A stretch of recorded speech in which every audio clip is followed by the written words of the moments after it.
ओम ह्रीं अरहं णमो जिनाणं णमो णाणगुरुणं णमो विद्यागुरुणं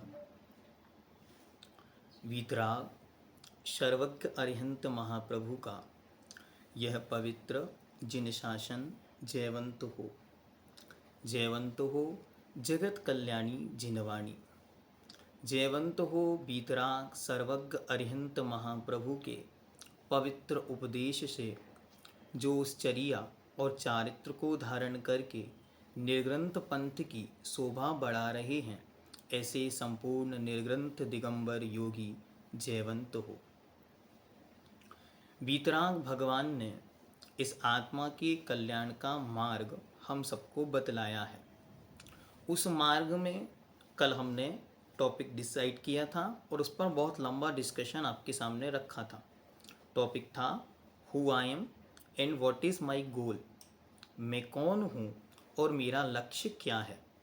तो आज उसको कंटिन्यू करते हुए फिर आगे चलेंगे। आज का टॉपिक क्या है? आज का टॉपिक है फॉरगिव एंड फॉरगेट। क्षमा कैसे करें, इस पर हम क्षमा क्यों करें या माफ़ी क्यों मांगे, इस पर आज हम डिस्कशन करेंगे। तो जो कल का टॉपिक था उसको आगे कंटिन्यू करते हैं कि सबसे पहले हमें ये ध्यान रखना है कि हम मात्र शरीर नहीं हैं। आपको आज तक आपके नाम से बुलाया जाता है। मानो हमने आपको बोला कि वैभव, तो इतने सारे लोगों में केवल एक ही व्यक्ति को लग रहा है कि मुझे बुलाया है।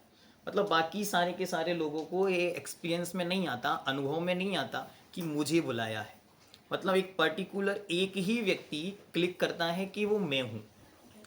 लेकिन यदि मैं बोलूँ आत्मा, तो आप में से कितने लोगों को क्लिक किया? किसी को भी क्लिक नहीं किया। क्यों नहीं कर रहा है? क्योंकि हम आज तक ये मानते ही नहीं है कि हम आत्मा हैं। हमने हमेशा यही माना है कि जो हमारा पर्टिकुलर नाम है बस वही नाम कंटिन्यू में चल रहा है। इसलिए आज तक हमने ये एहसास नहीं किया कि हमारे इस शरीर और इस जिंदगी, इस जीवन के अलावा भी कोई गोल या लक्ष्य हो सकते हैं। जब कुछ है ही नहीं तो फिर ये डिस्कशन क्यों चल रहा है? तो इसीलिए हमें पहले अपने थॉट प्रोसेस को चेंज करना है और चेंज करके अपने आप को उस ओर ले जाना है जो सबको दिखाई नहीं देता। वो कौन है? वो है आत्मा। और वो कहाँ है? तो बार बार हम आपको ये याद दिलाते हैं कि उस आत्मा को कहाँ ढूंढते हैं हम। तो हमने एक फिल्म सीरीज़ में या एक सीरियल में बहुत अच्छी तरह देखा कि एक लेडीज़ है, वो वाइट कलर की साड़ी है, बाहर सामने उसके बाल हैं, उल्टे उसके पैर हैं, उसका नाम आत्मा है। ठीक है, वही आत्मा है ना। बट उससे भी आगे बढ़ना होगा क्योंकि वो एक काल्पनिक आत्मा है। वो केवल एक इमेजिनेशन है जो रियल लाइफ में है, रियल लाइफ में नहीं है। रियल लाइफ में है तो हम खुद आत्मा हैं। और जितने हम सब हैं, हम पर्टिकुलर एक एक व्यक्ति आत्मा है। और हम अपनी आत्मा के लिए यहाँ बैठे हैं या उसकी शक्ति के साथ यहाँ बैठे हैं। तो हमें महसूस करना है कि आंखें बंद करने के बाद जिसे हम महसूस कर पाते हैं उसका नाम आत्मा है। आंखें खोलने के बाद जिसे हम अपने आप में महसूस कर पा रहे हैं कि कुछ है, जो संवेदना है, उसका नाम आत्मा है। और मैं एक आत्मा हूँ। तब ये जब क्वेश्चन, फर्स्ट क्वेश्चन का आंसर कि हु आई एम, तो आई एम अ सोल, मैं एक आत्मा हूँ, इसका बार बार निश्चय करना है और दृढ़ निश्चय करना है। फिर आगे बढ़े थे हम, तो हमने जाना था कि मेरी ये जो आत्मा है, ये आत्मा को किसने बनाया? बेवो भैया, किसने बनाया? किसी ने नहीं बनाया। ठीक, तो इस आत्मा को किसी ने नहीं बनाया। फर्स्ट डिसीजन हमारा हो गया कि नो वन क्रिएटेड मी। ठीक है, किसी ने मुझे नहीं बनाया। तो मैं कैसा हूं? मैं अजन्मा हूं, मतलब मेरा जन्म नहीं हुआ, मैं हमेशा हमेशा से यहां पर हूं। ठीक है, नेक्स्ट, मुझे कोई भी पालने वाला या मेरी रक्षा करने वाला यहाँ कोई नहीं है। मतलब नो वन प्रोटेक्ट मी। मैं स्वयं हूँ जो अपने ही कर्मों के कारण यहाँ आया हूँ और मैं ही हूँ कि अपने ही पुण्य पाप के कारण कष्ट पाता हूँ, दुख पाता हूँ या अपनी रक्षा कर पाता हूँ। Third one, no one can destroy me. कोई मुझे मार नहीं सकता, मतलब मैं अमर हूं। तो मैं कैसा हूं? पहला फर्स्ट स्टेप, मैं आत्मा हूं। ठीक है, उस आत्मा की 3 क्वालिटीज। फर्स्ट वन, मैं अजन्मा हूं, no one created me. Second one, no one protect me. और third one, no one can destroy me, कोई मुझे मार नहीं सकता। ये अगदी हमको समझ में आ गया तो हमें पूरा का पूरा भगवान का शासन समझ में आ जाएगा। क्यों? क्योंकि यहीं से यात्रा शुरू होगी। वो यात्रा होगी हमारी।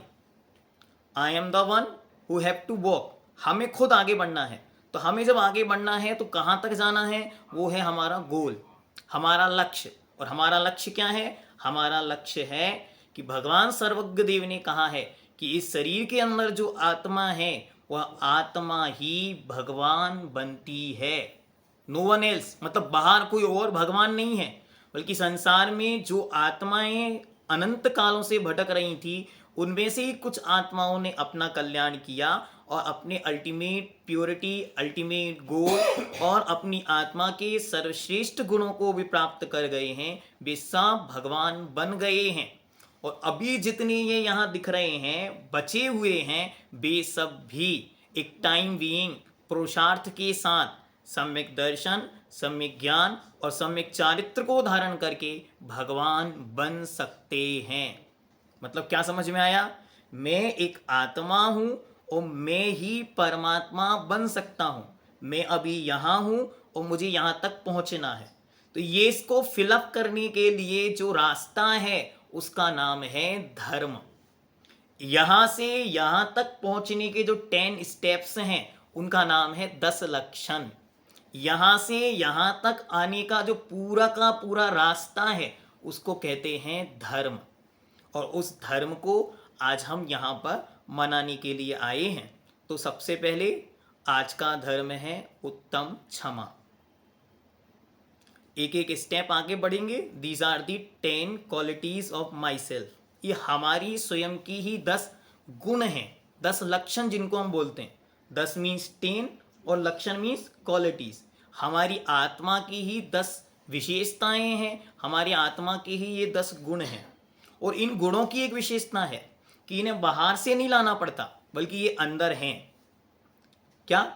ये को बाहर से नहीं लाना होता, ये अंदर हैं। जैसे आपको गुस्सा बाहर से आता है कि क्षमा।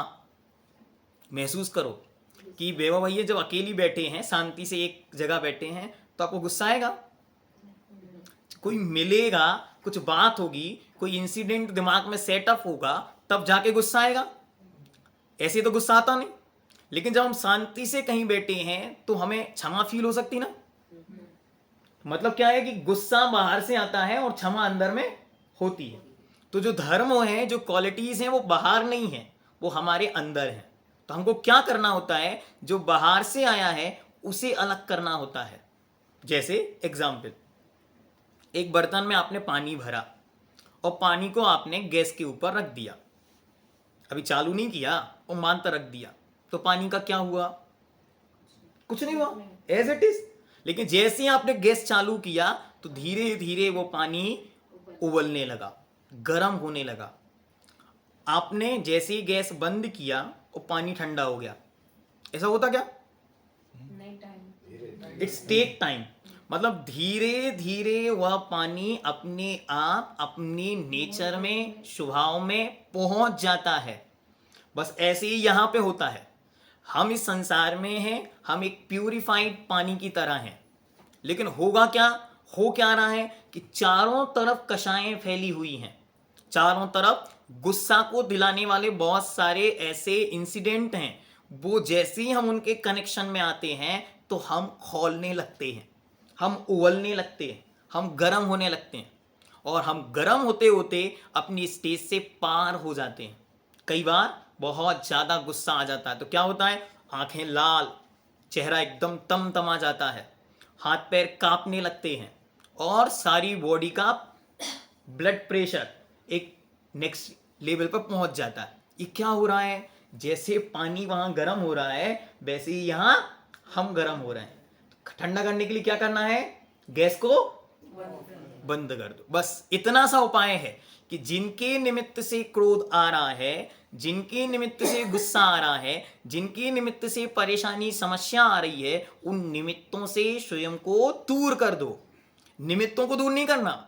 अगर निमित्तों को दूर करने के लिए बैठोगे तो पूरी जिंदगी आप निमित्तों को लड़ते रहोगे, तो ऐसा हो जाएगा कि पत्थर से सिर मारते रहे, लास्ट में मिला कुछ नहीं। तो आपको क्या करना है, आपको निमित्तों पर हावी नहीं होना है, बल्कि निमित्तों से अपने आप को प्रोटेक्ट करना है, बचाना है।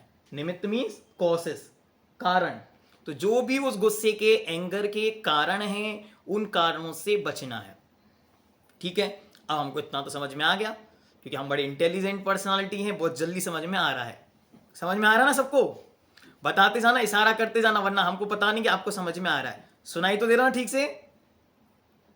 हाँ, चलिए आगे चलते हैं। तो अब हमको सबसे पहले फोकस करना है कॉसेस पर। तो उसके कारण बस हैं दो, या मानो तो केवल एक। गुस्से के कारण है केवल एक। ऐसा कैसे हो सकता है? हमारे पास तो सैकड़ों कारण है, हम किसी भी चीज को लेकर गुस्सा हो सकते हैं, लेकिन गुस्से का कारण केवल होता है एक, वो होती है अपेक्षा। क्या होती है? एक्सपेक्टेशन। जहां जहां हमारी अपेक्षा होती है और उस अपेक्षा की जब उपेक्षा होती है तो हमको गुस्सा आता। समझ में आ रहा? आपने कुछ एक्सपेक्ट किया कि आज हमको ये मिलना चाहिए, वो नहीं मिला, तो आपको गुस्सा आएगी। अब जितने भी आपको गुस्से आज तक आपने किए हैं, चाहे वो मम्मी से गुस्सा किया हो, वाइफ से गुस्सा किया हो, फ्रेंड से गुस्सा किया हो, नौकर पे गुस्सा किया हो, या मालिक पर गुस्सा किया हो, सबके रीजंस पर आप जाके देखोगे तो आपको समझ में आएगा कि कॉज इज वन, केवल एक है, उसका नाम अपेक्षाएं। हमारी अपेक्षाएं बहुत सारी होती हैं और वो पूर्ति नहीं हो पाती है, वो पूरी नहीं हो पाती हैं, तो हम तमाने लगते हैं, हमें गुस्सा आने लगता है। और गुस्सा का परसेंटेज कितना होगा? गुस्से का परसेंटेज होगा सामने वाले को देखकर। क्या होगा? गुस्से का परसेंटेज कितना है? गुस्से का परसेंटेज पानी के टेम्परेचर कितना जाएगा, जितनी गैस की ताकत होगी, वैसे ही यहां पर होगा कि गुस्सा कितना आएगा। गुस्सा आपको केवल उतना आएगा जितना सामने वाला है। मतलब एग्जाम्पल समझना, आप यहां से जा रहे थे, ठीक है, और सामने आपने देखा कि बहुत सारा कांच पड़ा हुआ है। अब कांच गिराया किसने? पहले तो आप ढूंढते हैं, गुस्सा तो आ गया, ठीक है, लेकिन अब गुस्से का परसेंटेज डिसाइड करने के लिए क्या देखना? अगर मानो, हाँ बेबो भैया फिर से, ठीक है, मानो बेबो भैया जा रहे थे रास्ते से और उनको ये पता चला कि ये कांच किसने गिराया, और ये कांच गिराया है मानो इनकी वाइफ ने, तो गुस्से का पारा ज्यादा होगा कम होगा? डिसाइड करो आप लोग ज्यादा जानते हैं इनको, कितना रहेगा? ज्यादा होगा। और वहीं पता चल जाए कि यही मम्मी ने गिराया है तो टेम्परेचर कम होगा, और यही पापा ने गिराया तो क्या होगा? टेम्परेचर नील हो जाएगा। तो ये क्या दिखा रहा है? ये दिखा रहा है कि हमारी कंडीशंस डिपेंड करती हैं कि हमारा कषाय कितनी आएगी। मतलब कषायें जो हैं वो निमित्तों पर अधीन होती हैं, बिना निमित्तों के वो नहीं आती, वो परसेंटेज में आती हैं। आप गुस्सा नहीं हो ना, अक्षमा का दिन है तो परसेंटेज में वो डिसाइड करना, क्या डिसाइड करता है कि हम कहाँ खड़े हुए हैं। तो इसलिए आचार्यों ने अच्छी तरह समझाया कि जहां भी तुम खड़े हुए हो तुम अपना अतीत देखो। आज जहां खड़े हो बस उसको मत देखो, आज जहां खड़े हो उसे ही मत जानो, बल्कि ये जानो कि हमारी त्रिकालिकता क्या है। अरे हम कहाँ कहाँ घूम कर आए हैं, किस किस पर गुस्सा किया है, और क्यों गुस्सा किया है? मात्र इसलिए क्योंकि हमारी उससे बनी नहीं, हमारी एक्सपेक्टेशंस उसने पूरी नहीं कर पाई, उसने हमारी अपेक्षाओं को नहीं भर पाया। हमारी अपेक्षाएं इतनी थी और सामने वाले की ताकत इतनी थी। वो क्या करता? आज दुनिया में सब कोई नाराज है, किससे? भगवान से। क्यों? सबको धनवान बनना था और बेचारा बना गरीब, तो नाराजगी किस पे है? भगवान पे। ऊपर देखता है और परेशान होता है, चिल्लाता है, कभी कभी तो मंदिर में जाकर भी चिल्लाने लगता है। टीवी सीरियल्स में आपने देखा होगा ना, वो मंदिर में गया और मंदिर में जाके बहुत तेज तेज घंटे बजाने लगा और बजाते बजाते एकदम तमतमाने लगा, भगवान पे नाराज हो गया कि भगवान ये क्या आपने मुझे जीवन दिया, इस जीवन से धिक्कार हो, इस जीवन पे, और आप देने वाले पर भी बहुत कुछ वो बोल देता है। लेकिन अच्छी तरह यदि वो समझे और वो जिनेंद्र भगवान के वचनों को जानता होगा और वो समझता होगा कि भाई वो मुझे बनाने वाले नहीं हैं, he is not a creator, मैंने खुद को बनाया है, जो मैं आज हूँ, जहाँ मैं हूँ वहाँ मैं खुद को लेकर आया हूँ। तो अब गुस्सा कम हो रहा है। क्यों गुस्सा कम हो रहा है? क्योंकि अब उसे समझ में आ गया है कि ये गलती उनकी नहीं है, ये गलती मेरी है। तो अब वो स्वीकार करेगा। तो जब अपनी गलती स्वीकार करता है, इसी का नाम उत्तम क्षमा है। गुस्सा में दूसरे नंबर पर कौन है? माता पिता। अच्छा, मैं काला क्यों हुआ? इनकी वजह से। मैं मोटा क्यों हुआ? मम्मी की वजह से। मम्मी मोटी है तो हम मोटे हो गए। तो ये क्या चल रहा है? हमारा उन पर डिपेंडेंसी है, एक्सपेक्टेशंस हैं कि वो अगर अच्छे धनवान होते तो हम धनवान पैदा होते, वो अच्छे पढ़े लिखे एजुकेटेड वेल डेवलप्ड होते तो हम भी वैसे होते। तो हमारा उन पर डिपेंडेंसी होने के कारण हमारे गुस्से का कारण वो बनते हैं और उन्हें हमारा गुस्सा सहन करना पड़ता है। हम उन पर चिल्लाते हैं, हम बार बार उनको नीचा दिखाने का कोशिश करते हैं। क्यों? उससे क्या होगा? उससे हमारा रुतबा बढ़ रहा है ऐसा हम फील करते हैं, लेकिन इससे होने जाने वाला कुछ नहीं, क्योंकि वो आपकी उत्पत्ति में निमित्त मात्र हैं। वास्तविकता में तो आप जहाँ से जन्म लेने वाले हो वो आपने डिसाइड किया था कि आप किस घर में जन्म लेने वाले हैं। आपने ही पूर्व में, अतीत में ऐसे कर्मों को बोया जिन कर्मों के फल से आप जहाँ हो वहाँ पहुँचे हो। आपने ही सारा का सारा सॉफ्टवेयर डिज़ाइन किया और अब उसके बाद जब सामने सब रिजल्ट दिख रहा है तो एग्जाम्पल में दूसरों को गुस्सा दिखाई जा रही है, दूसरे को आंख दिखाई जा रही है। तो हमको पहला तो माफ़ी किसको करनी है? भगवान के साथ, कि भगवान आपकी गलती नहीं, गलती हमारी है। दूसरे नंबर पर अपने मम्मी पापा के प्रति गुस्सा निकाल देना है। बहुत सारी लेडीज़ को गुस्सा है, क्यों? यही घर मिला था, कहीं और कर सकते थे हमारी शादी, यही पतिदेव मिले थे, यही घर मिला था, यही सासू माँ मिली थी। अरे थोड़ा अच्छे से देख लेते, थोड़ा अच्छे से कर लेते, थोड़ा और जानकारी ले लेते तो हम अच्छी जगह पहुंच जाते। ऐसी गुस्सा सबको हो सकती हैं। तो हम आपके सामने एक छोटा सा एग्जाम्पल रख देते हैं। आपने एक कहानी तो सुनी होगी सीता की, सुनी कि नहीं सुनी? सबने सुनी ना। तो उसके पिताजी एक राजा थे और राजा के साथ साथ उनके पास बहुत सारे ज्योतिषी थे, उनके पास बहुत सारे तंत्र मंत्र के ज्ञाता लोग थे। उन्होंने सीता की सारी कुंडली मिलवाई, सारी कुंडली मिलवाई, ठीक है, सारी की सारी चीज़ें डिसाइड की गई, बड़े अच्छे मुहूर्त निकाले गए, सारी की सारी परिस्थितियों को अनुकूल बनाने की कोशिश की गई। उन्होंने सारी कोशिश की, बड़ा अच्छा महल देखा, बड़े अच्छे राजा महाराजा के पुत्र देखे, बड़ी अच्छी सासू माएँ देखी, सब देखकर कंडीशन एकदम फिलअप की थी, सब कुछ किया। लेकिन लास्ट में रिजल्ट क्या रहा ये आपके सामने है कि जैसे ही वो घर में आई, थोड़े से समय घर में रही और उसके बाद उन्हें घर छोड़ना पड़ा। मतलब क्या? मतलब यह कि आपके माता पिता आपको अच्छा घर दे सकते हैं, लेकिन उस घर में रह पाएंगे या नहीं ये आपके कर्म डिसाइड करेंगे, ठीक है। आपके माता पिता एक अच्छा पति, एक अच्छा ससुर, एक अच्छी सास ढूंढ कर दे सकते हैं, लेकिन वो आपके साथ अच्छा बिहेव करेंगे या नहीं करेंगे या आपके कर्म डिसाइड करेंगे। इसीलिए आपको अच्छी तरह सतर्क बनकर रहना है कि यहाँ जो कुछ भी घटित हो रहा है वो सब मेरे ही द्वारा किए गए अतीत के कर्मों का उदय है। समझ रहे हैं नीतीश भैया? उदय शब्द याद है? तो कर्म का उदय है, तो उस कर्म के उदय में हम परेशान हो रहे हैं। करने वाला कोई नहीं, करने वाला यदि कोई बाहर वाला होता तो हमें गुस्सा आता, लेकिन जब हमें समझ में आ रहा है कि बाहर करने वाला कोई नहीं है, इट्स मी, हमने खुद वो सब कुछ किया है, इसलिए अब गुस्सा धीरे धीरे अपने आप पारा कम होने लगता है। जब मैंने कुछ किया है, सब कुछ मैंने ही किया है, बाहर वाले ने कुछ किया ही नहीं है, तो फिर गुस्सा किस पे आएगा और गुस्सा क्यों आएगा? तो गुस्सा धीरे धीरे अपने आप कम होने लगता है। जहाँ जहाँ अपेक्षाएं हैं वहाँ पर अपेक्षाओं की पूर्ति होती है तो आनंद आता है। क्या होता है? जैसे आपने सोचा कि हमारी बहू आएगी और हमारे अनुसार चलेगी, ठीक है, आपका माइंड सेट है कि हमारी बहू आएगी और हमारे अनुसार चलेगी, लेकिन उस बहू ने आते ही एक स्टेप आपके मन के विपरीत कर दिया, एक काम, ज़्यादा नहीं किया अभी, मात्र एक, तो आपका गुस्सा आना शुरू हुआ। कहेंगे कुछ नहीं, क्योंकि हम लोग बहुत एजुकेटेड लोग हैं, ऐसे कैसे लड़ने लगते किसी से, तो हम कुछ नहीं कहेंगे, लेकिन वो गुस्से के अकाउंट में भरा जा रहा है कि जिस दिन मौका आएगा बताएंगे, ठीक है।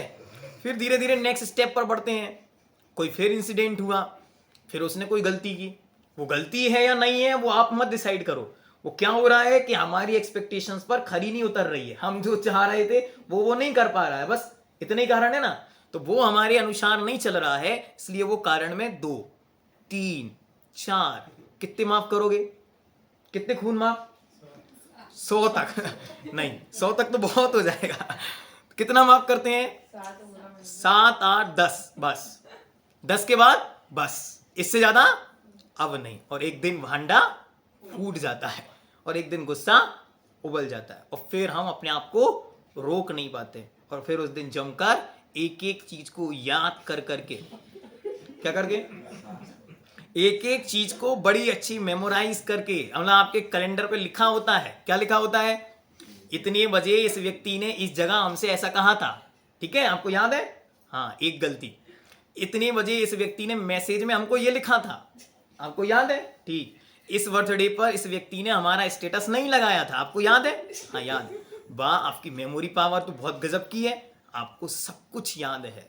क्यों याद है? क्योंकि आपकी एक्सपेक्टेशंस की धज्जियां उड़ा दी गई हैं, आपकी अपेक्षाओं की सारी उपेक्षाएं जहां जहां हुई हैं वहां वहां आपकी याददाश्त मजबूत हो जाती है, क्योंकि आपको अनुभव है अनादिकाल से संसार में घूमने का। तो क्या करना, ऐसे ही घूमते हैं, यहाँ लड़ेंगे नहीं तो प्रेम बढ़ेगा कैसे, इसलिए लड़ लड़कर हम अपनी कषायों को बढ़ाते चले जाते हैं और उसे नाम देते हैं कि लड़ने से प्रेम बढ़ता है। तो क्या हो रहा है, धीरे धीरे कषायों का अमाउंट बढ़ रहा है, जैसे जैसे कसायों का अकाउंट बढ़ेगा, अमाउंट बढ़ेगा, वैसे वैसे हमारा संसार बढ़ेगा। तो क्या करना, सबसे अच्छा उपाय है अपेक्षाएं कम करो, किसी से भी एक्सपेक्टेशंस कम करनी है, लिमिट करना है। पहले आपको सामने वाले को पहचानना है, आपको एक्सपेक्टेशंस क्या है, ये हमारा बेटा है, जिंदगी भर हमारा बेटा बन के रहे, ठीक है, आपका ये एक्सपेक्टेशंस एकदम गलत है। क्यों गलत है? कल उसका शादी होगा, जब वो शादी करेगा तो वही बच्चा 2 भागों में बट जाएगा, 50% आपका बेटा है तो 50% किसी का हस्बैंड है, किसी का पति। तो एक व्यक्ति को 50% जो आज तक 100% आपके प्रति स्नेह था, प्रेम था, आपके कामों को करने के लिए उसके लिए डेडिकेशन था, वो अब 50% डिवाइड होगा, आपको इसे स्वीकार करना पड़ेगा। यदि आप उसे स्वीकार नहीं करेंगे तो आप रोज रात को बैठकर इस बात पे विचार करेंगे कि ये बदल गया, और सब लोग ये कहना शुरू कर देते हैं कि जब से शादी हुई तब से ये छोरा गया। कहाँ गया? वो कहीं नहीं गया है, वो अपने आप को 2 भागों में डिवाइड करना चाह रहा था, लेकिन वो कर नहीं पा रहा है क्योंकि ही डोंट नो द प्रोसेस। उसको बेचारे को पता ही नहीं कि हमको कैसे डिवाइड करना है, हाउ टू मेंटेन। उसे सिखाया ही नहीं गया लाइफ मैनेजमेंट, उसे सिखाया ही नहीं रिलेशन मैनेजमेंट, उसने सीखा ही नहीं बेचारे ना, वो क्या करे। तो वो कभी इस तरफ हावी होता है तो ये नाराज हो जाते हैं, इस तरफ हावी होता है तो ये नाराज हो जाते हैं, कंडीशन में वो बेचारा फंस जाता है। तो हमको क्या करना है, हमें अच्छी तरह बहुत सुंदर तरीके से इस चीज को सीखना है और सिखाना है कि हमारे एक्सपेक्टेशंस क्या हैं और उन एक्सपेक्टेशंस को किस परसेंटेज में कहाँ तक लेकर जाना।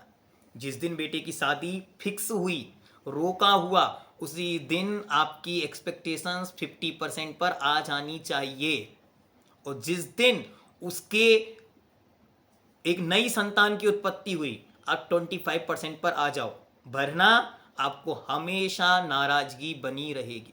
तो नाराजगी कम करने का तरीका क्या है?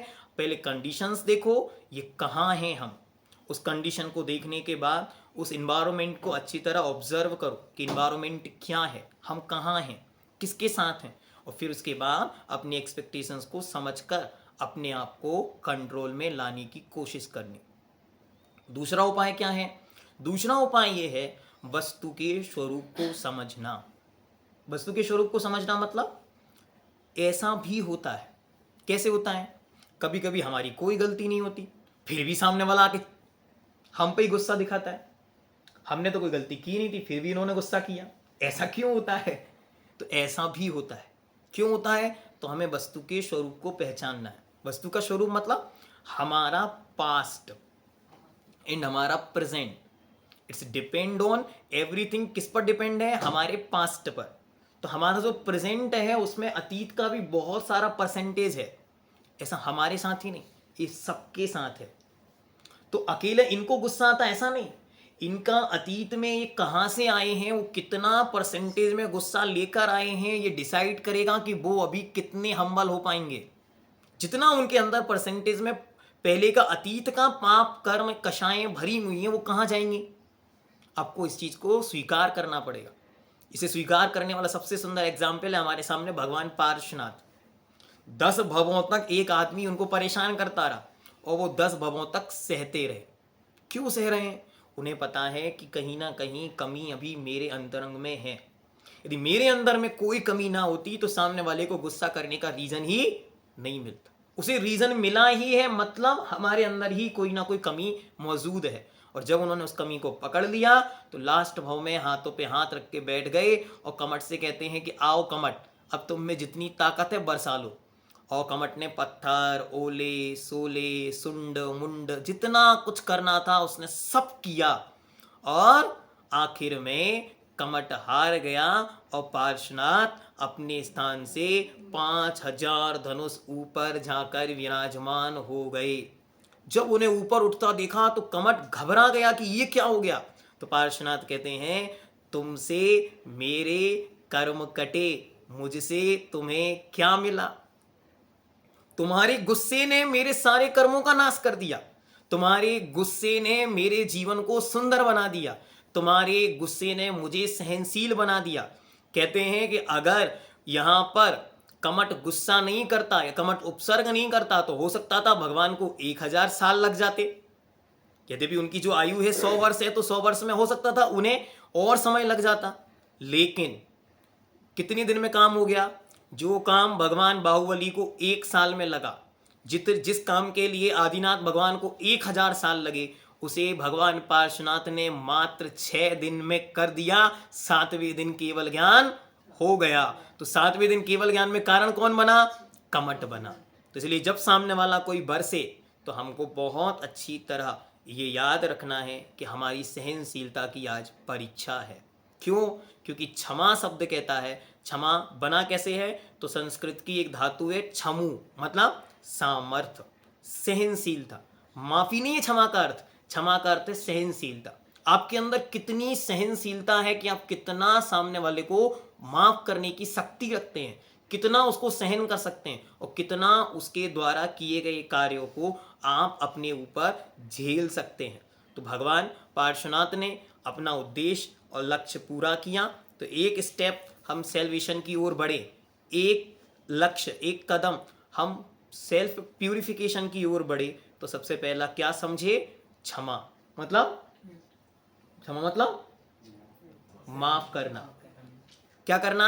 एक्सपेक्टेशंस को कम करना। ठीक है, बस एक ही कारण है। अब आप जब भी जहां गुस्सा आने की बात बनी ना, सुबह उठे मॉर्निंग में और टूथपेस्ट खोला और देखा तो खाली है। अब क्या होगा? किस पे गुस्सा? जिसने उसको रखा है।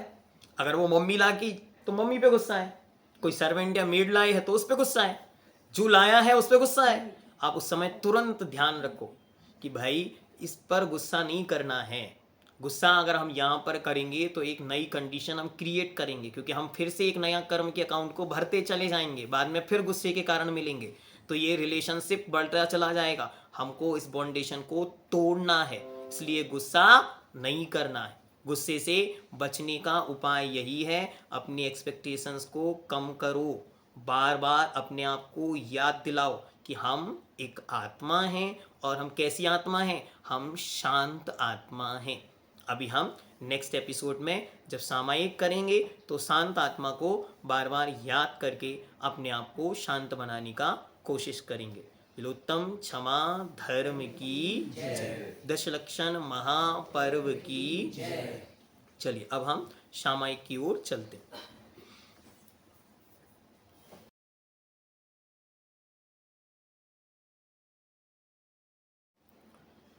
उत्तम क्षमा धर्म की जय। आज का प्रतिक्रमण प्रारंभ करते हैं। सभी अपनी मानस को तैयार बन करेंगे।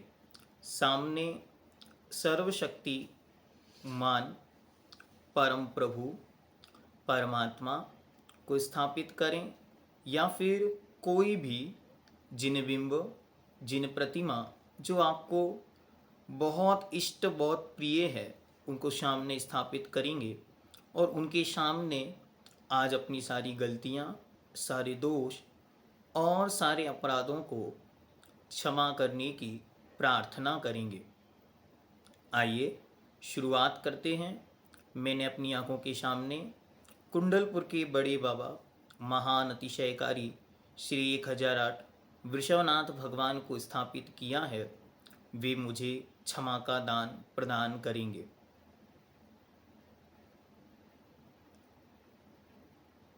चिदानंदैक रूपाय जिनाय परमात्मनि परमात्म प्रकाशाय नित्यं सिद्धात्मनि नमः। खम्मामि सभ्यजीवाणं सभ्ये जीवा खमन्तु मे मेत्ति मे सर्वभूतेषु वैरं मज्जं न केनवि। हे प्रभु, मैं सब जीवों को क्षमा करता हूँ। सभी जीव मुझे क्षमा प्रदान करें। मेरा किसी से भी कोई भी बैरभाव नहीं है।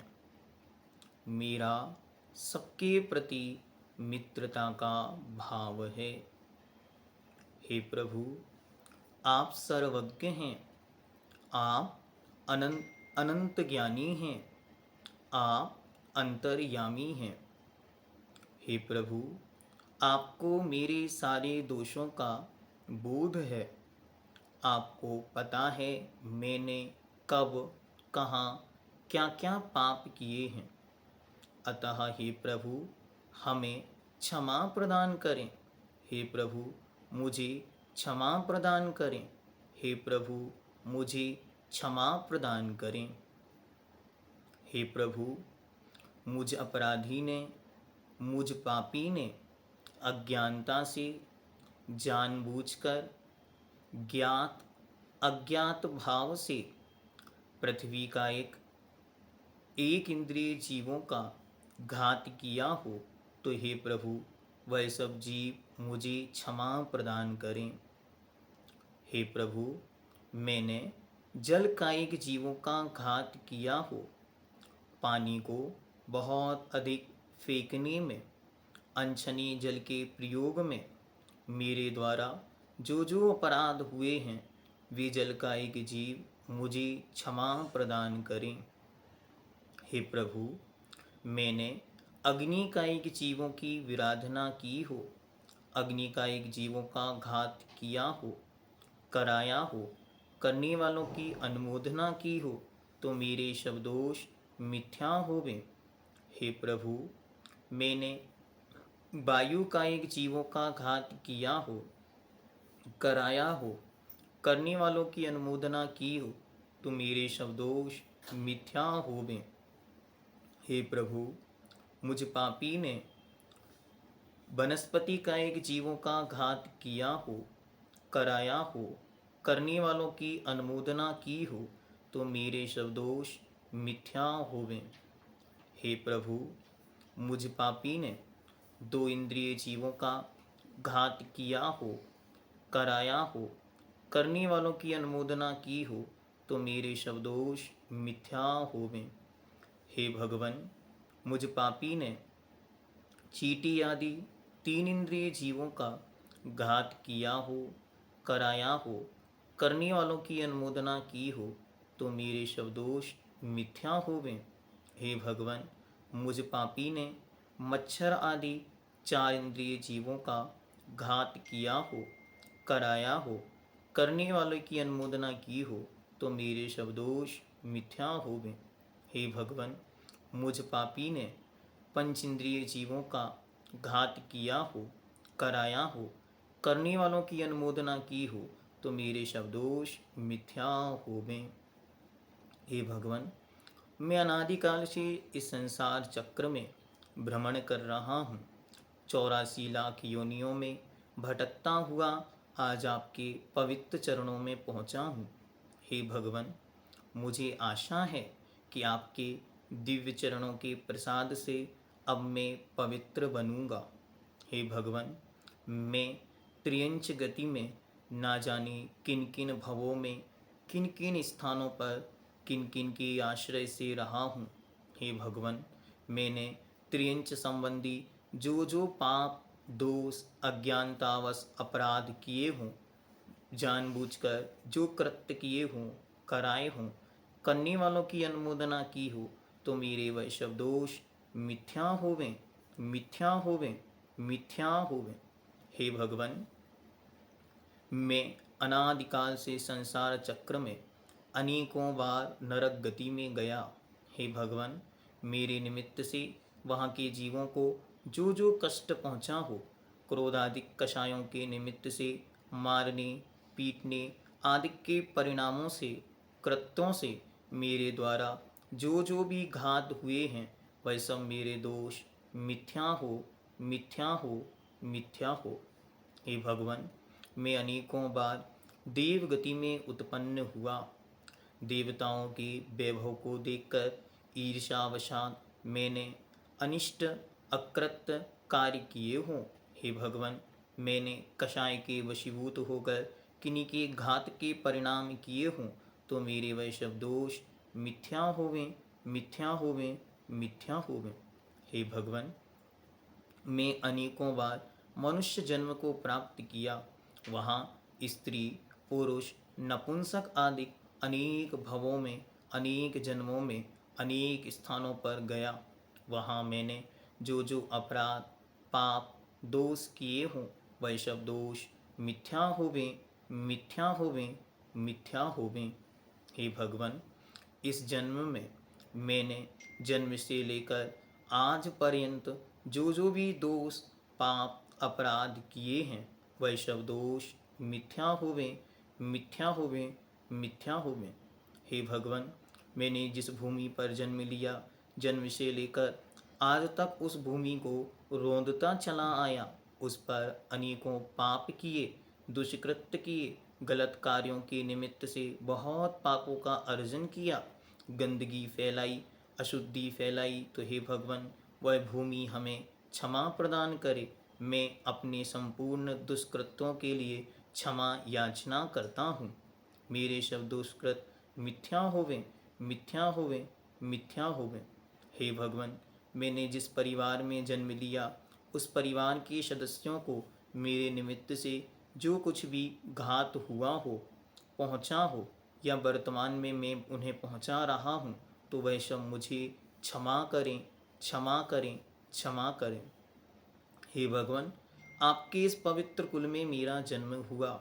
मैंने आपकी आज्ञा के विपरीत जो जो आचरण किए, मैंने रात्रि में भोजन किया, अनछना पानी पिया और आपकी आज्ञा के विरुद्ध आचरण किया, तो हे भगवान, मुझे क्षमा प्रदान करें। तस्मिच्छामि दुक्कड़म, तस्मिच्छामि दुक्कड़म, तस्मिच्छामि दुक्कड़म। जिन माता पिता के साथ में जन्म से आज तक हूँ, मेरे निमित्त से उन माता को, उन पिता को, भाई बंधुओं को जो जो कष्ट पहुँचे हो, वह सब मुझे क्षमा प्रदान करें। हे भगवान, जिन मित्रों के साथ खेल कर कूद कर मैं आज पढ़ लिख कर सक्षम बना, उनके साथ यदि मैंने कोई दुष्कृत्य किया हो, उन्हें ठगने का प्रयास किया हो, तो मेरे वह सब दोष मिथ्या हुए। हे भगवान, आज यह क्षमा का पवित्र पर्व है। मैं सभी जीवों को क्षमा करता हूँ। मैं अपने हृदय से अपने अतीत में किए हुए संपूर्ण अपराधों को माफ़ करता हूँ। और हे भगवान, मैं हर एक जीव से अपने द्वारा किए गए अपराधों की क्षमा चाहता हूँ। वे सब मुझे क्षमा प्रदान करें। हे भगवान, कहाँ कहाँ भटक कर मैं यहाँ पहुँच गया। आज मुझे बड़ा आनंद है कि आपकी साक्षी, आपका सानिध्य, आपका साक्षात्कार मुझे मिला। हे जिनेन्द्र, आपकी इस अनुपम करुणा के लिए, आपकी कृपा के लिए मैं आपके चरणों में अनंतानंत बार नमस्कार करता हूँ। नमोस्तु भगवन, नमोस्तु भगवन, नमोस्तु भगवन। हे प्रभु, अपनी ऐसी महान कृपा मुझ पर बरसाइए।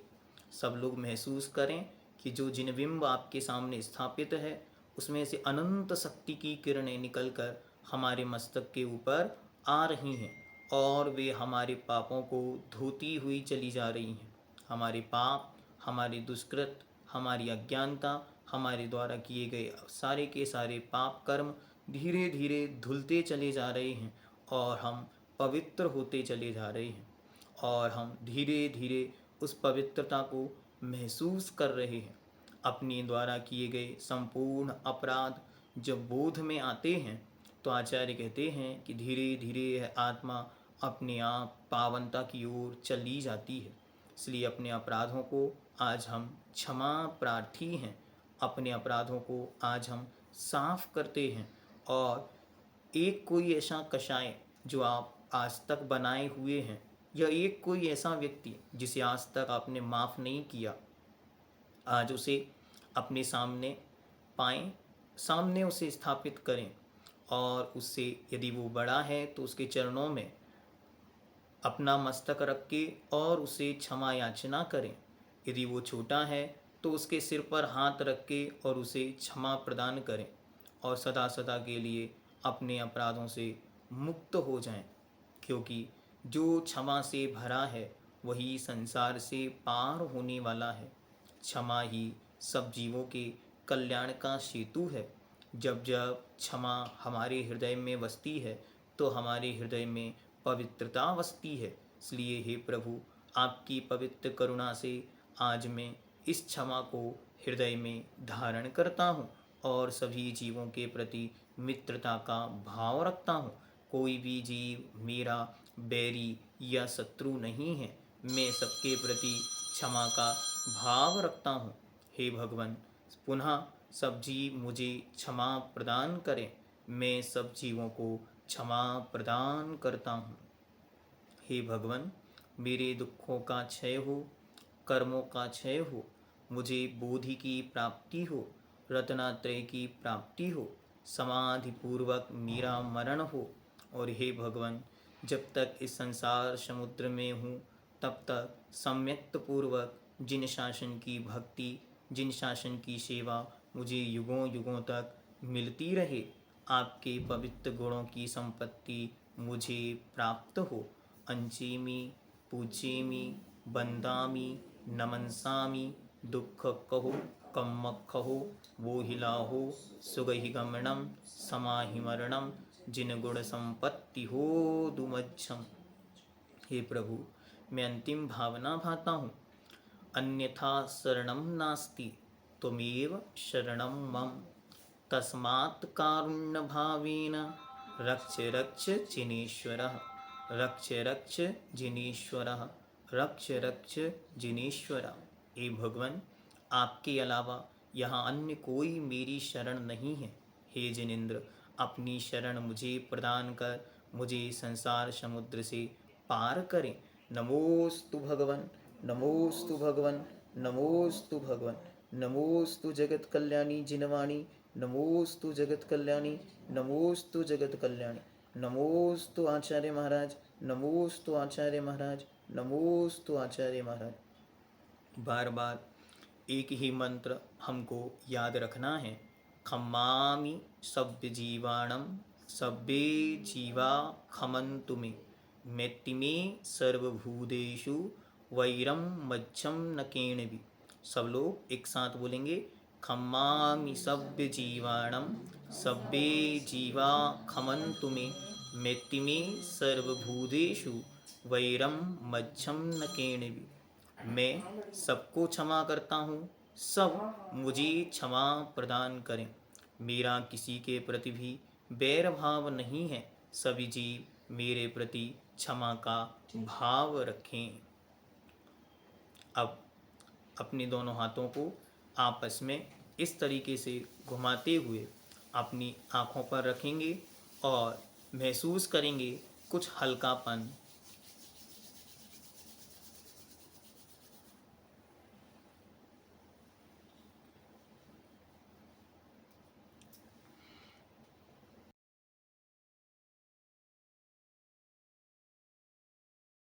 सामायिक का मतलब होता है कुछ समय के लिए संसार के संपूर्ण विकल्पों से मुक्त होना। तो कुछ देर के लिए हम एकदम भगवान की तरह बनकर एक स्थान पर भगवान बनने के लिए बैठते हैं। एकदम कंफर्ट आसन लगा के, अगर बन सके तो पद्मासन में बैठें। हाथ पर हाथ रखें जैसे भगवान रखते हैं। आँखें एकदम बंद कर लें या फिर जैसे भगवान रखे हुए हैं ऐसे नासा के अग्रभाग पर रखना है। मुख से कुछ भी नहीं बोलना है। मन को यहाँ वहाँ भटकने से रोकने के लिए किसी एक चीज़ पर टिकाना है। वो हो सकते हैं आपके कोई प्रिय भगवान की प्रतिमा, ओम, या कोई भी चीज़ जिस पर आप कुछ देर के लिए टिक सकते हैं। कुछ देर के लिए जिस चीज़ को आप ध्यान कर सकते हैं उस पर अपने आप को टिकाना है। मन में संकल्प लेना है कि जितनी देर तक मैं सामायिक करूँगा उतनी देर के लिए मेरे चारों प्रकार के आहार जल का त्याग करता हूँ। उतनी देर के लिए मैं चारों प्रकार के कषायों का त्याग करता हूँ। उतनी देर के लिए शरीर पर जो वस्त्र हैं उसके अलावा मैं संपूर्ण परिग्रह का त्याग करता हूँ। आचार्यों ने ऐसा लिखा है कि सामायिक की अवस्था में श्रावक कैसा है, तो सेम टू सेम मुनि के समान है। बस जैसे कोई मुनि को उपसर्ग के समय किसी ने कपड़े पहना दिए, उतना ही स्थिति इसकी है कि अंतरंग से राग द्वेष से एकदम रहित शांत परिणाम के साथ मैं आत्मा हूँ और मुझे भगवान बनना है। इस प्रोसेस के कंटिन्यू प्रोसेस करने का नाम सामायिक है। तो चलिए हम शुरू करते हैं। सबसे पहले णमुकार मंत्र का उच्चारण करेंगे और अंतर में उसे महसूस करेंगे। णमो अरिहंताणं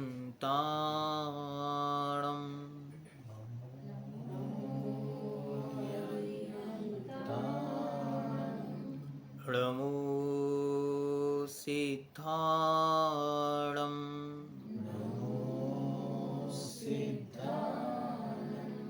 णमो आयर्याणं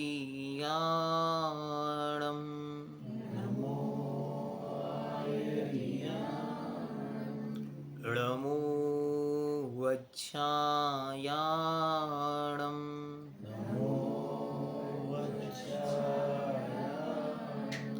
णमो लोये सौवसाहुडं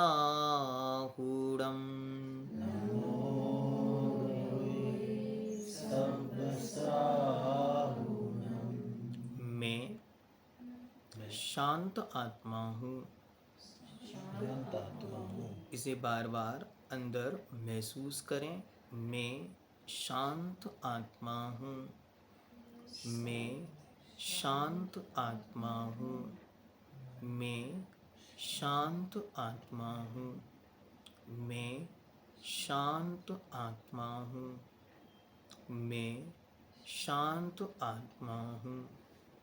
मैं शांत आत्मा हूँ। मैं शांत आत्मा हूँ। मैं शांत आत्मा हूँ। मैं शांत आत्मा हूँ। मैं शांत आत्मा हूँ। मैं शांत आत्मा हूँ। मैं शांत आत्मा हूँ। मैं शांत आत्मा हूँ। इस शांति के अनुभव के लिए हम क्षमा नाम के गुण की उपासना करेंगे। उसके पहले महसूस करें कि मेरे चारों ओर एक प्रोटेक्टिव लेयर है, जिसके कारण गुस्सा मेरे अंदर प्रवेश नहीं कर सकता। मैं शांत आत्मा हूँ।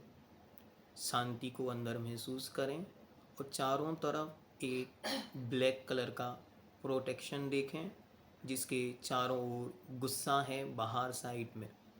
वो अंदर में प्रवेश नहीं कर सकता। क्यों? क्योंकि मैं शांत हूँ। और जितनी जितनी मेरी शांति की क्षमता बढ़ती चली जा रही है, उतना उतना वह क्रोध बाहर चला जा रहा है। जितना जितना मेरा शांति का क्षेत्र ऑरा बढ़ता चला जा रहा है, उतना उतना वह क्रोध दूर भाग रहा है। मैं शांत हूँ। मैं शांत हूँ। मैं शांत हूँ। मैं शांत हूँ। मैं शांत हूँ। मैं शांत हूँ। मैं शांत हूँ। मैं शांत हूँ। मैं शांत हूँ।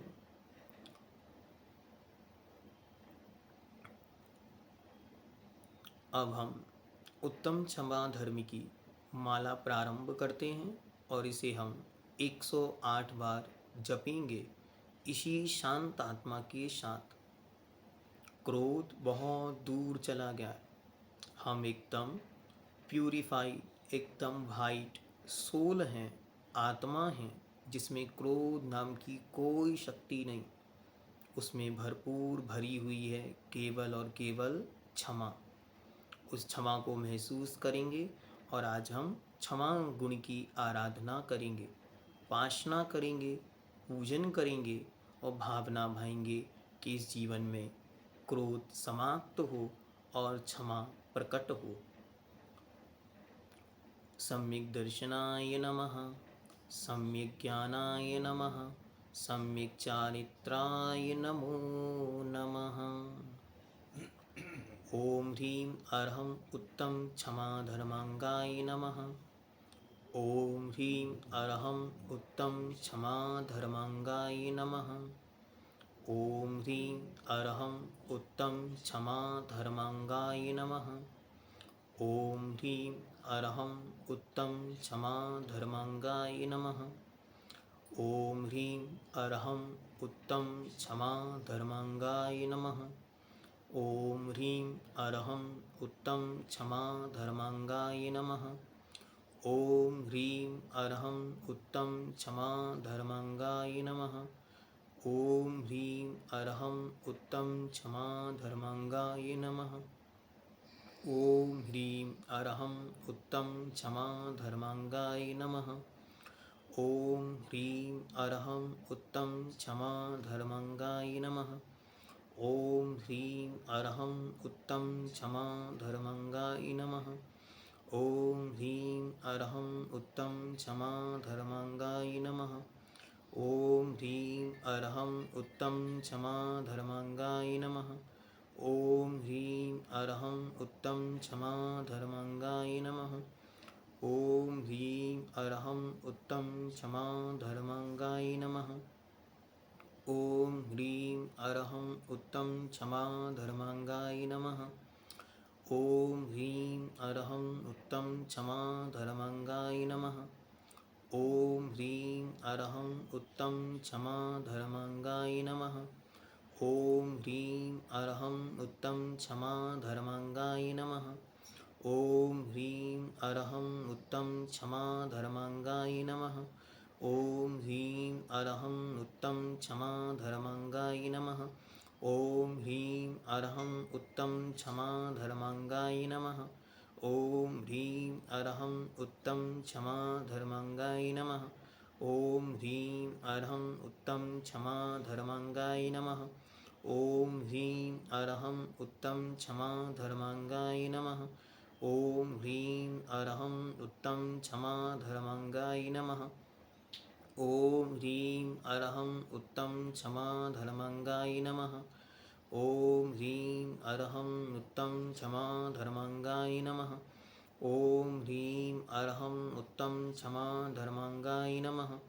ॐ ह्रीं अरहं उत्तम क्षमा धर्माङ्गाय नमः। ॐ ह्रीं अरहं उत्तम क्षमा धर्माङ्गाय नमः। ॐ ह्रीं अरहं उत्तम क्षमा धर्माङ्गाय नमः। ॐ ह्रीं अरहं उत्तम क्षमा धर्माङ्गाय नमः। ॐ ह्रीं अरहं उत्तम क्षमा धर्माङ्गाय नमः। ॐ ह्रीं अरहं उत्तम क्षमा धर्माङ्गाय नमः। ॐ ह्रीं अरहं उत्तम क्षमा धर्माङ्गाय नमः। ॐ ह्रीं अरहं उत्तम क्षमा धर्माङ्गाय नमः। ॐ ह्रीं अरहं उत्तम क्षमा धर्माङ्गाय नमः। ॐ ह्रीं अरहं उत्तम क्षमा धर्माङ्गाय नमः। ॐ ह्रीं अरहं उत्तम क्षमा धर्माङ्गाय नमः। ॐ ह्रीं अरहं उत्तम क्षमा धर्माङ्गाय नमः। ॐ ह्रीं अरहं उत्तम क्षमा धर्माङ्गाय नमः। ॐ ह्रीं अरहं उत्तम क्षमा धर्माङ्गाय नमः। ॐ ह्रीं अरहं उत्तम क्षमा धर्माङ्गाय नमः। ॐ ह्रीं अरहं उत्तम क्षमा धर्माङ्गाय नमः। ॐ ह्रीं अरहं उत्तम क्षमा धर्माङ्गाय नमः। ॐ ह्रीं अरहं उत्तम क्षमा धर्माङ्गाय नमः। ॐ ह्रीं अरहं उत्तम क्षमा धर्माङ्गाय नमः। ॐ ह्रीं अरहं उत्तम क्षमा धर्माङ्गाय नमः। ॐ ह्रीं अरहं उत्तम क्षमा धर्माङ्गाय नमः। ॐ ह्रीं अरहं उत्तम क्षमा धर्माङ्गाय नमः। ॐ ह्रीं अरहं उत्तम क्षमा धर्माङ्गाय नमः। ॐ ह्रीं अरहं उत्तम क्षमा धर्माङ्गाय नमः। ॐ ह्रीं अरहं उत्तम क्षमा धर्माङ्गाय नमः। ॐ ह्रीं अरहं उत्तम क्षमा धर्माङ्गाय नमः। ॐ ह्रीं अरहं उत्तम क्षमा धर्माङ्गाय नमः। ॐ ह्रीं अरहं उत्तम क्षमा धर्माङ्गाय नमः। ॐ ह्रीं अरहं उत्तम क्षमा धर्माङ्गाय नमः। ॐ ह्रीं अरहं उत्तम क्षमा धर्माङ्गाय नमः। ॐ ह्रीं अरहं उत्तम क्षमा धर्माङ्गाय नमः। ॐ ह्रीं अरहं उत्तम क्षमा धर्माङ्गाय नमः। ॐ ह्रीं अरहं उत्तम क्षमा धर्माङ्गाय नमः। ॐ ह्रीं अरहं उत्तम क्षमा धर्माङ्गाय नमः। ॐ ह्रीं अरहं उत्तम क्षमा धर्माङ्गाय नमः। ॐ ह्रीं अरहं उत्तम क्षमा धर्माङ्गाय नमः। ॐ ह्रीं अरहं उत्तम क्षमा धर्माङ्गाय नमः। ॐ ह्रीं अरहं उत्तम क्षमा धर्माङ्गाय नमः। ॐ ह्रीं अरहं उत्तम क्षमा धर्माङ्गाय नमः। ॐ ह्रीं अरहं उत्तम क्षमा धर्माङ्गाय नमः। ॐ ह्रीं अरहं उत्तम क्षमा धर्माङ्गाय नमः। ॐ ह्रीं अरहं उत्तम क्षमा धर्माङ्गाय नमः। ॐ ह्रीं अरहं उत्तम क्षमा धर्माङ्गाय नमः। ॐ ह्रीं अरहं उत्तम क्षमा धर्माङ्गाय नमः। ॐ ह्रीं अरहं उत्तम क्षमा धर्माङ्गाय नमः। ॐ ह्रीं अरहं उत्तम क्षमा धर्माङ्गाय नमः। ॐ ह्रीं अरहं उत्तम क्षमा धर्माङ्गाय नमः। ॐ ह्रीं अरहं उत्तम क्षमा धर्माङ्गाय नमः। ॐ ह्रीं अरहं उत्तम क्षमा धर्माङ्गाय नमः। ॐ ह्रीं अरहं उत्तम क्षमा धर्माङ्गाय नमः। ॐ ह्रीं अरहं उत्तम क्षमा धर्माङ्गाय नमः। ॐ ह्रीं अरहं उत्तम क्षमा धर्माङ्गाय नमः। ॐ ह्रीं अरहं उत्तम क्षमा धर्माङ्गाय नमः। ॐ ह्रीं अरहं उत्तम क्षमा धर्माङ्गाय नमः। ॐ ह्रीं अरहं उत्तम क्षमा धर्माङ्गाय नमः। ॐ ह्रीं अरहं उत्तम क्षमा धर्माङ्गाय नमः। ॐ ह्रीं अरहं उत्तम क्षमा धर्माङ्गाय नमः। ॐ ह्रीं अरहं उत्तम क्षमा धर्माङ्गाय नमः। ॐ ह्रीं अरहं उत्तम क्षमा धर्माङ्गाय नमः। ॐ ह्रीं अरहं उत्तम क्षमा धर्माङ्गाय नमः। ॐ ह्रीं अरहं उत्तम क्षमा धर्माङ्गाय नमः। ॐ ह्रीं अरहं उत्तम क्षमा धर्माङ्गाय नमः। ॐ ह्रीं अरहं उत्तम क्षमा धर्माङ्गाय नमः। ॐ ह्रीं अरहं उत्तम क्षमा धर्माङ्गाय नमः। ॐ ह्रीं अरहं उत्तम क्षमा धर्माङ्गाय नमः। ॐ ह्रीं अरहं उत्तम क्षमा धर्माङ्गाय नमः। ॐ ह्रीं अरहं उत्तम क्षमा धर्माङ्गाय नमः। ॐ ह्रीं अरहं उत्तम क्षमा धर्माङ्गाय नमः। ओम ह्रीं अर्हं उत्तम क्षमा धर्मांगाय नमः। ओम ह्रीं अर्हं उत्तम क्षमा धर्मांगाय नमः। ओम ह्रीं अर्हं उत्तम क्षमा धर्मांगाय नमः। ओम ह्रीं अर्हं उत्तम क्षमा धर्मांगाय नमः। ओम ह्रीं अर्हं उत्तम क्षमा धर्मांगाय नमः। ओम ह्रीं अर्हं उत्तम क्षमा धर्मांगाय नमः। ओम ह्रीं अर्हं उत्तम क्षमा धर्मांगाय नमः। ओम ह्रीं अर्हं उत्तम क्षमा धर्मांगाय नमः। ओम ह्रीं अर्हं उत्तम क्षमा धर्मांगाय नमः। ओम ह्रीं अर्हं उत्तम क्षमा धर्मांगाय नमः। ओम ह्रीं अर्हं उत्तम क्षमा धर्मांगाय नमो नमः। सम्यक् दर्शनाय नमः। सम्यक् ज्ञानाय नमः। सम्यक् चारित्राय नमो नमः। बार बार महसूस करें, मैं शांत आत्मा हूँ। आज सोने के पहले बार बार कम से कम 9 बार ये बोलकर सोना है, मैं शांत आत्मा हूँ। सत्वेषु मैत्रीं गुणेषु प्रमोदं क्लिष्टेषु जीवेषु कृपापरत्वं माध्यस्थभावं विपरीतवृत्तौ सदा ममात्मा विदधातु देव। प्रेम भाव हो सब जीवों में, गुणी जनों में हर्ष प्रभु। करुणा स्रोत बहे दुखियों पर, दुर्जन में मध्यस्थ प्रभु। प्रेम भाव हो सब जीवों में, गुणी जनों में हर्ष प्रभु। करुणा स्रोत बहे दुखियों पर, दुर्जन में मध्यस्थ विभु। प्रेम भाव हो सब जीवों में, गुणी जनों में हर्ष प्रभु। करुणा स्रोत बहे दुखियों पर, दुर्जन में मध्यस्थ विभु। नमो अरिहंताणं, नमो सिद्धाणं, नमो आयर्याणं, नमो वज्रायाणं, नमो लोहे सौसाहूणम्। नमोस्तु भगवन्, नमोस्तु भगवन्, नमोस्तु भगवन्। जलोत्तम क्षमा धर्म की, दशलक्षण महापर्व की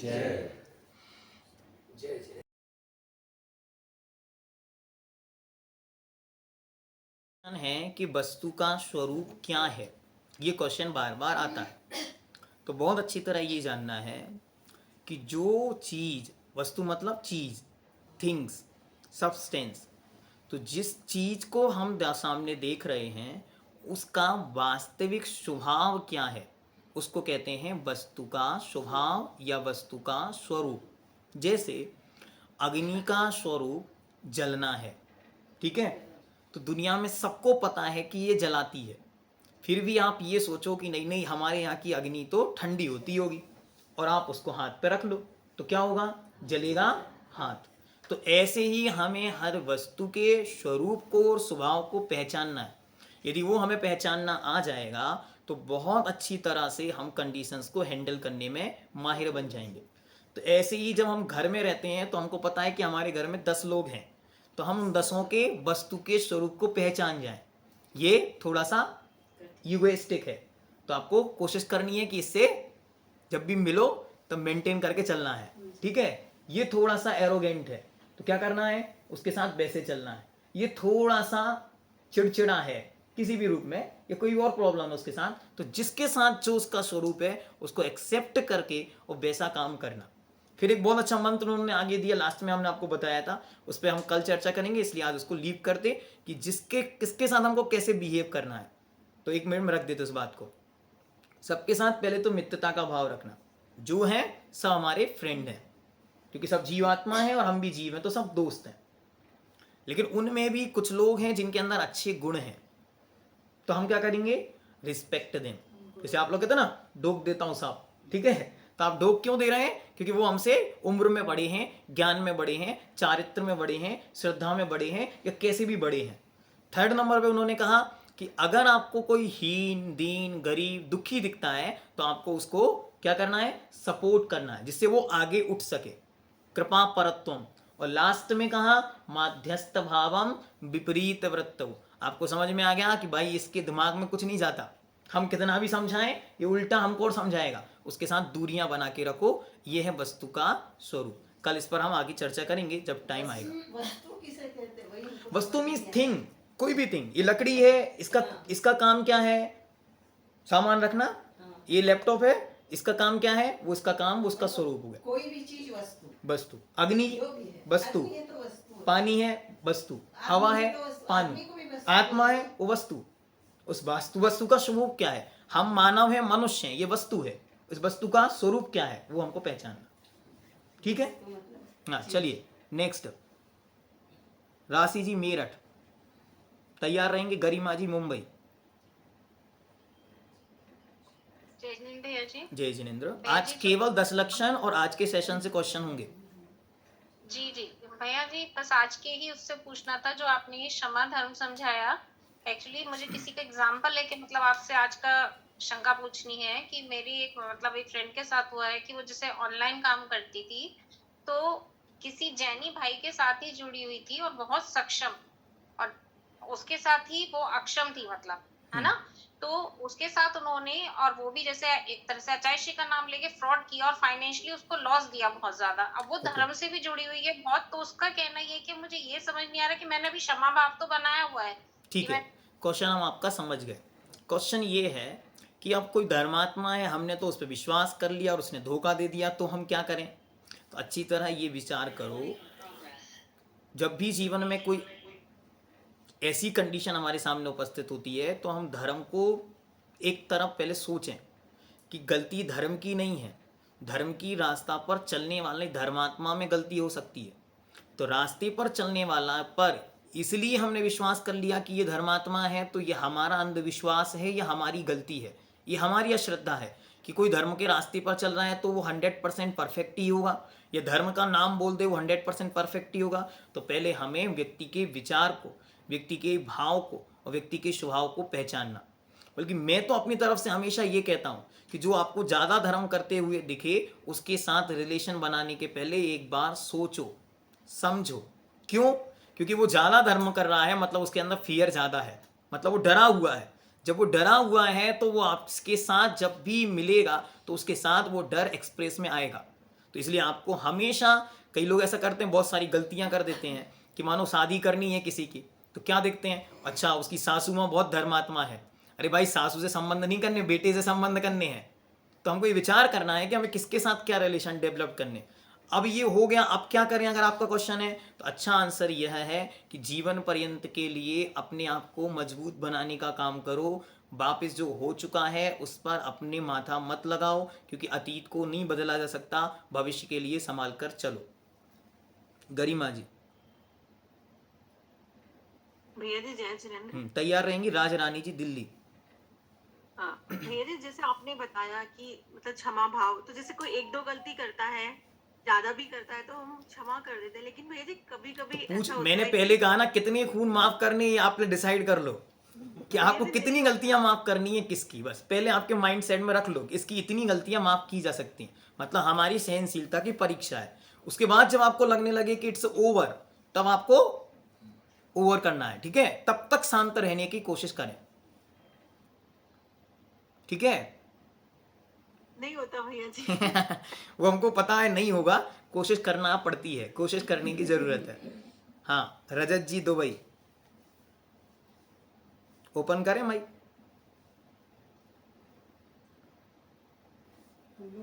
जय जिनेंद्र भैया जी, उत्तम क्षमा। हाँ जी बोलिए। भैया जी, आज मेरी बेटी का एक सवाल था कि हम दशलक्षण पर्व क्यों मनाते हैं। ठीक है। तो मुझे जितना पता था मैंने बताया, लेकिन अदर कास्ट के लोग भी यदि हमसे पूछे कि हम दशलक्षण पर्व क्यों मनाते हैं तो हमारा उत्तर क्या होना चाहिए। ठीक है, वो जो उत्तर हमने स्टार्टिंग में दिया था, वो जहाँ हम हैं वो वहाँ से हमको आगे बढ़ना है। तो ये 10 क्वालिटीज़ हमारे अंदर हमको ग्रहण करनी है। तो 10 क्वालिटीज़, यद्यपि मुनि महाराज ने उसे आचरण के रूप में 24 घंटे 365 दिन वो धारण किए हुए हैं, हम उन्हें 365 दिन नहीं कर सकते, इसलिए हम उन्हें 10 दिन के लिए मना करके एक्सप्रेस करते हैं, उनकी पूजा करते हैं कि वो हमारे अंदर आए। तो मुनि महाराज के ये 10 लक्षण जीवन पर्यंत चलते हैं, हम जीवन पर्यंत उसे नहीं चला सकते, इसलिए हम 10 दिन स्पेशली मनाते हैं। ठीक है, हाँ चलिए आपका क्वेश्चन। ये जो आपने क्रोध पे कहा कि गुस्सा, अब ये तो हर आदमी के ऊपर नेचर पे अलग अलग नेचर होता है ना, किसी को गुस्सा ज्यादा आता है, किसी को कम। तो राशि का भी कोई इससे लिंक होता है क्या? हाँ ठीक है, आपका क्वेश्चन है कि इस गुस्से राशि वाले को गुस्से वाले की राशि देखकर या नाम देखकर गुस्सा आता है। तो हमने आपको एग्जाम्पल के साथ पहले बहुत अच्छी तरह इसको समझा दिया कि इसका कोई कनेक्शन किसी से नहीं, इसका कनेक्शन है सामने वाले की पोजीशन से। नहीं, ये लिखा रहता है ना, जैसे इस राशि वाले को गुस्सा बहुत ठीक आता है, इस- लेकिन उसी व्यक्ति को अपने बॉस पर गुस्सा आता क्या? नहीं आता। वो सर्वेंट से गलती हुई तो गुस्सा आएगा, स्वाभाविक है। तो ये हमारे साथ ये हमको दिमाग में ये सेट कर लेना है कि हर आदमी के गुस्से का अपना कहते हैं ना रेपुटेशन है, उसकी अपनी अपनी, वो अपनी रेपुटेशन मेंटेन करके गुस्सा करता है कि हमको गुस्सा कहाँ करना। जब सब लोग एक साथ बैठे हुए तब वो गुस्सा नहीं करेगा। कि शादी पार्टी में गया है और वहाँ सारे लोग अच्छे लोग बैठे हैं, उसको पता है कि हमारी इमेज डाउन होगी गुस्सा करने से, तो नहीं करता। लेकिन स्वभाव होता है, वो लोग फिर वैसा वो बिहेव एरोगेंट जो दिमाग से थोड़े से कमजोर होते हैं या उनके स्वभाव में ही बेसिक कुछ ढल चुकी है, उनको सम्मान सम्मान की कोई चिंता ही नहीं है, वो व्यक्ति कहीं भी गुस्सा कर सकता है। लेकिन जिसको अच्छी तरह जो वेल मेंटेन्ड लाइफ स्टाइल वाला आदमी है, जिसका माइंड सेटअप है, वो आदमी हर जगह हर चीज को समझेगा। तो फिर ऐसा क्यों होता है कि भाई इस राशि वाले को गुस्सा बहुत आता है? अब मतलब इस राशि के तो मैं कई राशि लोग का हैं। ज्ञाता नहीं हूं, इसलिए मैं उस विषय में चर्चा नहीं कर सकता। चलिए नेक्स्ट, आप में से कोई? ठीक है, किरण जी, ममता जी, ममता जी केकड़ी। जय जिनेन्द्र भैया। जय जिनेन्द्र। उत्तम क्षमा। उत्तम क्षमा, बोलिए। तो सहनशीलता की तो एक लिमिटेशन होती होगी ना, तो सहनशीलता भी कहाँ तक संभव है, मतलब कितनी रख सकते हैं? पहले तो वस्तु के स्वरूप का अच्छी तरह बोध कर लिया, पहचान कर ली। जब हमको पता चल गया कि इतने परसेंटेज तक हमसे हो सकता है, तब तक किया जा सकता है। उसके बाद नहीं मतलब नहीं।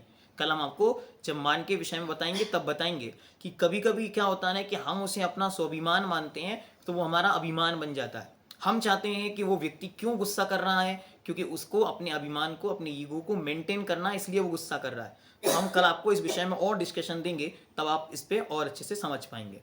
ठीक है, चलिए एक क्वेश्चन और रखते हैं ना, सारिका जी। बाकी लोग अपने क्वेश्चन लिख के रख लें, फिर कभी जब हम क्लास होगी तब आप अपने क्वेश्चंस पूछ सकते हैं। हाँ सारिका जी। जय जिनेन्द्र, बोलिए। भैया जी, सामायिक दिन में 3 बार करनी चाहिए और प्रतिक्रमण कितनी बार करना चाहिए? 3 बार, सामायिक भी 3 बार, प्रतिक्रमण भी 3 बार। थैंक यू भैया जी। ठीक है, आज के लिए इतना पर्याप्त। हाँ सामाहिक और प्रतिक्रमण समझाइए। ठीक है, क्वेश्चन है कि सामायिक और प्रतिक्रमण 2 टर्म्स हैं, शब्द हैं, इनका क्या यूज है और कैसे होते हैं। ठीक है, तो एक एक्सप्लेनेशन पहले भी हम आपको दे चुके हैं, लेकिन आज शॉर्ट में उसको समझाते हैं। हमको इस आत्मा को बहुत सारी गंदगियों से भरा हुआ हमने महसूस कर लिया कि हमारी आत्मा में बहुत सारी गड़बड़ियां हैं, हमने बहुत सारी गलतियां पहले से की हुई हैं। तो अपनी आत्मा को प्यूरिफाई करना, बाहर के दोषों से, पापों से अपनी आत्मा को अलग करना, इसका नाम है प्रतिक्रमण। प्रतिक्रमण कब किया जाता है? जब हमने अतिक्रमण किया हो, तो उस अतिक्रमण को हटाने का नाम प्रतिक्रमण है। अतिक्रमण मतलब एक्सेंस में बहुत कुछ किया हो, बहुत सारी गलतियां की हो, बहुत सारे पाप किए हो, बहुत सारे दोष किए हो, तो उसको साफ करने का नाम प्रतिक्रमण है। तो उसमें क्या होता है? उसमें हमें अपनी गलतियों की क्षमा मांगनी होती, हमें अपनी गलतियों की क्षमा याचना करनी होती, हमें बार बार अपने आप को ये महसूस दिलाना होता है कि ये गलत है और इस गलत को अब हमें छोड़ना है। उसका नाम है प्रतिक्रमण। तो यहाँ जब हम प्यूरिफाई हुए हैं, तो प्यूरिफिकेशन को मेंटेन करने का नाम सामायिक है। मतलब उस प्यूरिफिकेशन में हमको डूब जाना, उसको बोलते हैं सेल्फ रियलाइजेशन, कि अपने आप को बार बार ये याद दिलाना कि अब मैं शांत हूँ।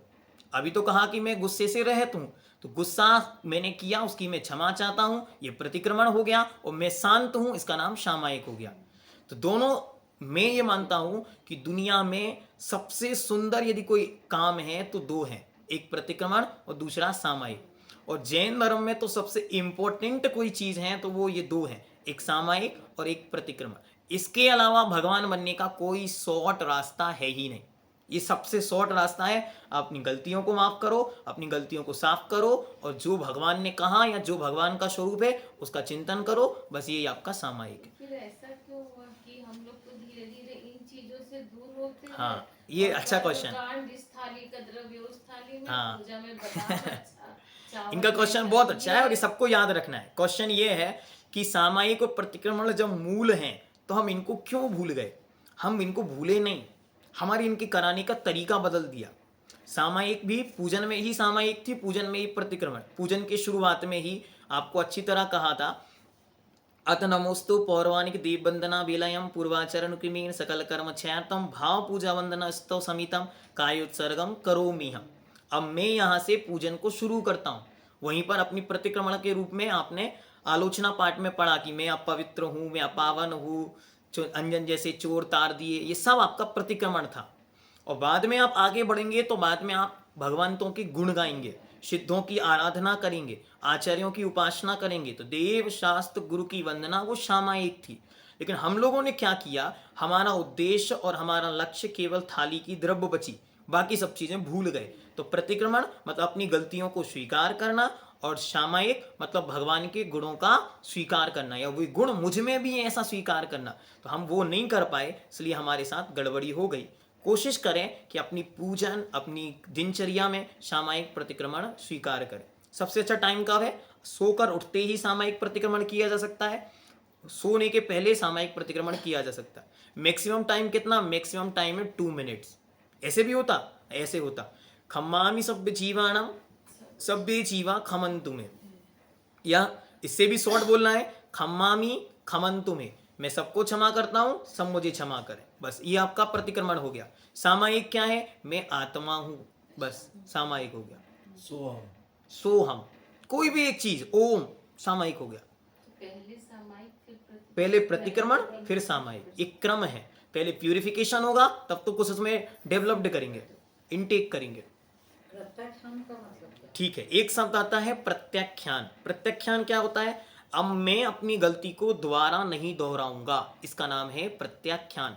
मतलब मैं इस गलती को भविष्य में नहीं करूंगा, इसको कहते हैं प्रत्याख्यान। एक क्वेश्चन ये सुमन जी बोले।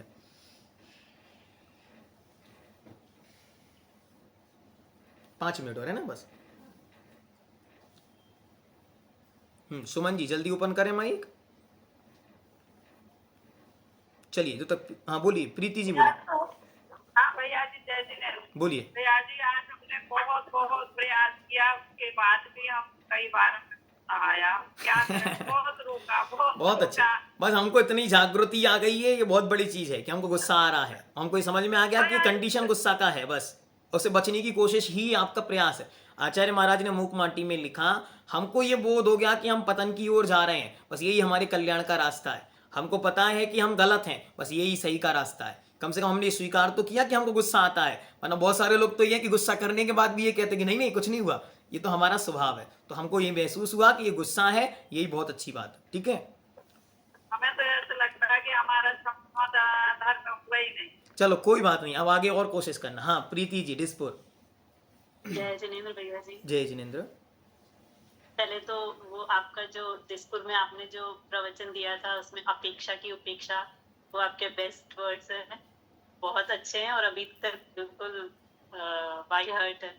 फिर दूसरी बात, एक मुझे वही पूछना था जो अभी किसी ने पूछा है शायद, कि प्रतिक्रमण के बाद जो प्रत्याख्यान आता है उसी के बारे में थोड़ा सा डिटेल से जानना है। देखें, जब हमने ये जान लिया ये हमारी गलतियां, क्वेश्चन क्या है? क्वेश्चन ये है कि प्रत्याख्यान क्या है, ये प्रतिक्रमण के बाद प्रत्याख्यान की क्या भूमिका है।